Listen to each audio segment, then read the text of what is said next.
This documentary really is an insight into what Style Voyeur is. The way that I talk to my readers is really as someone who's not in the industry that wants to know more about this industry, and a lot of people talking in this documentary, they are giving insight into their world for people who may not know about it. It's like you don't have to.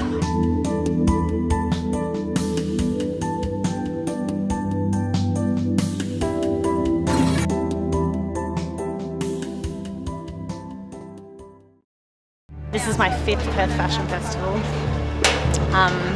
It's absolutely crazy.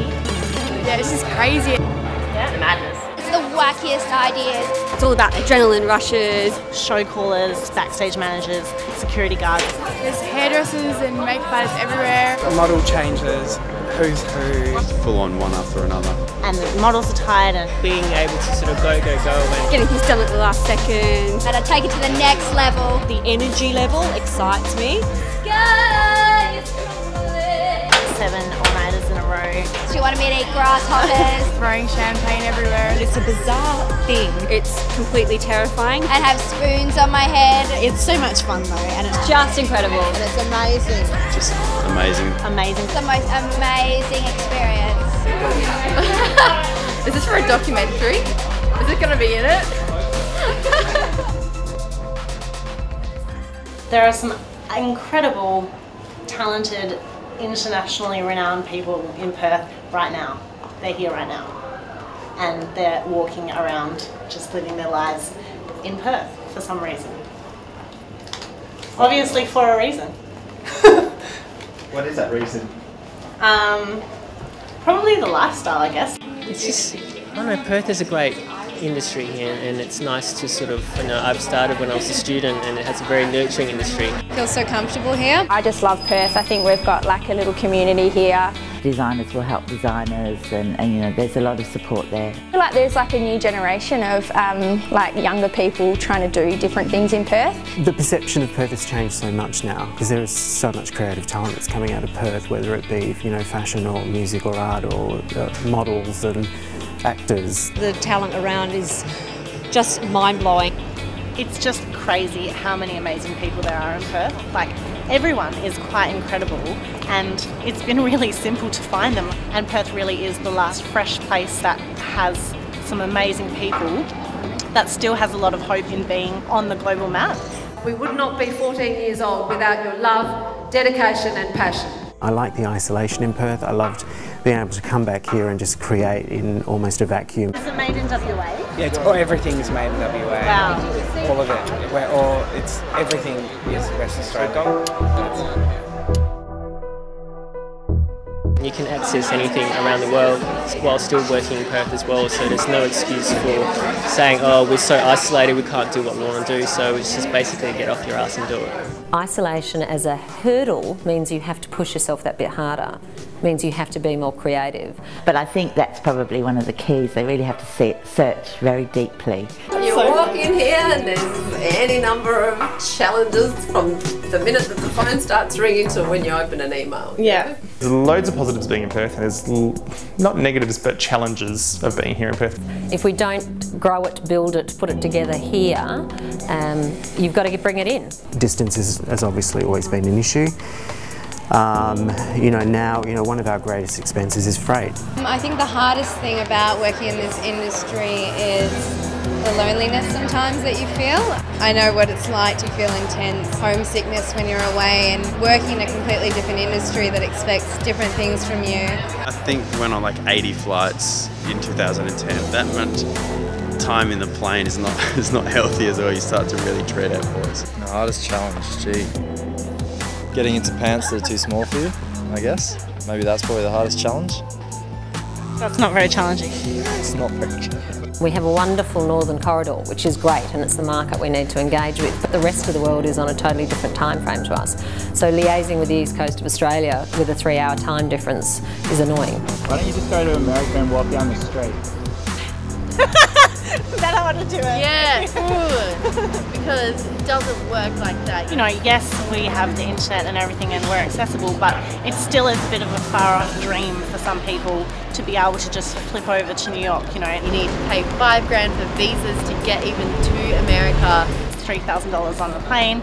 It's 24-hour flight. You need to get an agency there. You're competing against the top models. You're competing against like even 200,000 models from Russia, Estonia, Westonia. Whereas in Perth, on the other side of the universe, in the past it hasn't been known as a creative hub. So to think of like, you know, oh, I want to be a top fashion designer one day, you have to like imagine it for 15 years and do everything in your power to sort of make a dream a reality. Like, I mean, a lot of people start off from here in Perth. The top people, or the people that are the most creative, do things differently, or really successful, or just leave, you know, before they stay here. And maybe that's why the industry here hasn't really boomed as much, because everybody, as soon as they start getting to like Nicole Bentley and everything, they just go, they just leave. Yeah. But it's a journey for all of us to fulfill our dreams, because we are so far away from the rest of the world. The most commonly asked question of me back then was, why are you in Perth? Because traditionally designers that had started in Perth had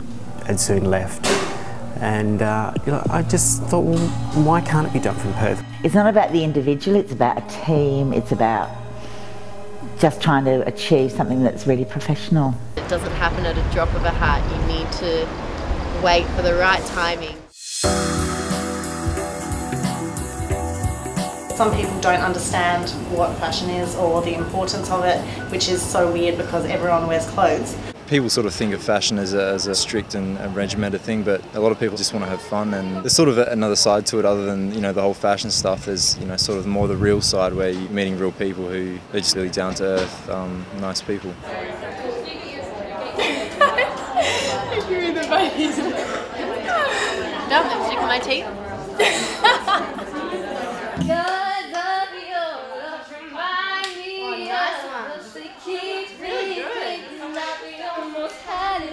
This is the model of the collection. Hey guys.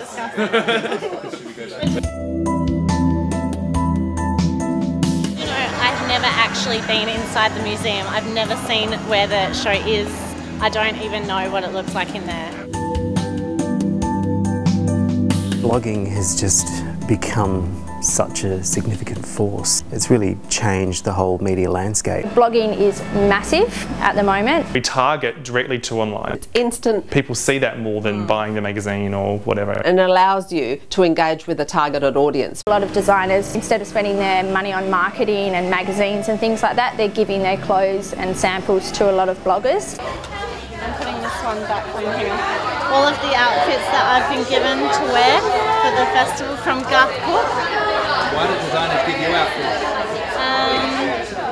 Because I get photographed by people, and because I don't know. Because I'm awesome. What's the time? We're going to miss the show. I have a job to do. Did you know that? Oh, fuck it.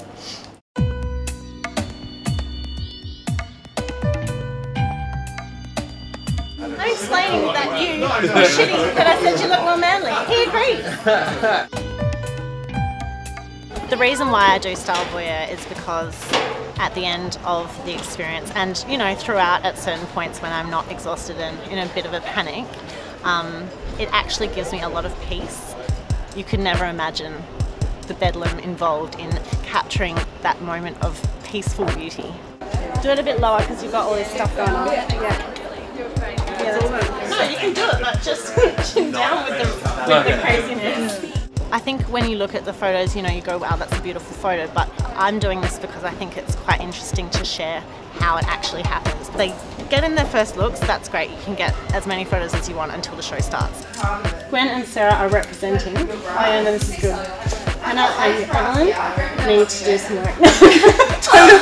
As soon as the show starts, if I'm in a good position just before the runway, which I normally manage to wrangle, we work together to get, you know, an absolutely awesome photo with 2 seconds to spare, because, you know, I'm either not allowed to be there technically, or if I am allowed, there's just 1 second from the change time until they're meant to go onto the runway. Actually, it's sort of like a preventative measure by me being here, because I have to yell, watch out, before people kill each other. I don't know, it's like really dangerous actually. I don't know why they have to run. I'm taking her for air, she nearly fainted. The model will come, run do the Style Voyeur thing, or like, you know, whatever we do. And really, you can strike gold, or it could be just a throwaway photo. Wow, that looks good. Wow. Confident walk now.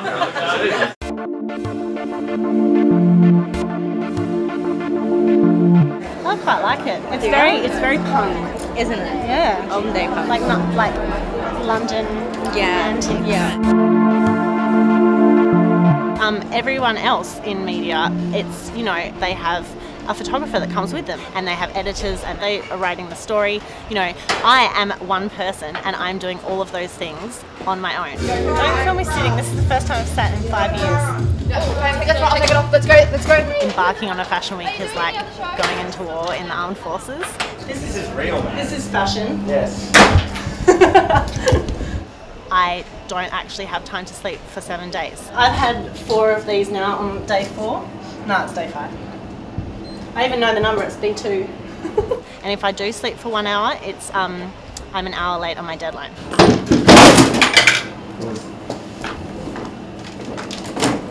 There you go.